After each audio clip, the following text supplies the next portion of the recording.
I'm here in Autodesk Inventor, and you are looking at a model of a custom trophy that I am about to 3D print.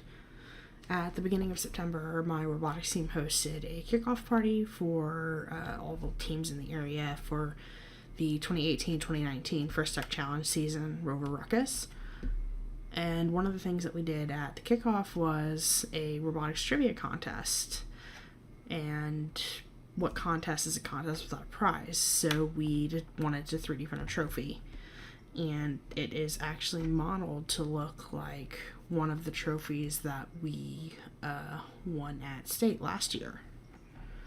I am using Slice 3 Prusa Edition for the MK2S that I've got right now. It imported sideways, so I'm going to go ahead and flip that so it sits flat and rotate it so that it's not crooked.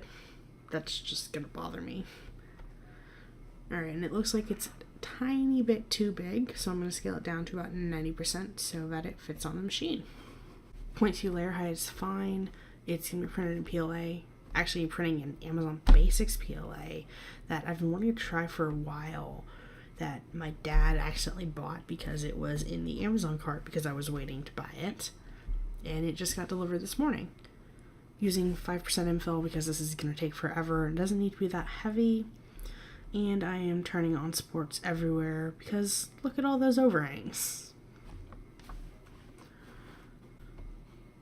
Now let's look at the preview. Oh yeah, look at all those supports.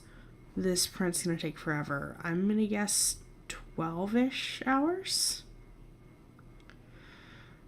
Alright, this is going to take roughly 16 and a little over half an hour to print. This is by far the longest print I've done on the MK2, and I'm using a filament that I've never printed with before, other than a Benchy. This is going to be interesting. Alright, 17 hours. Let's do it. Alright, here she goes. First 10 seconds into 16+ hour print.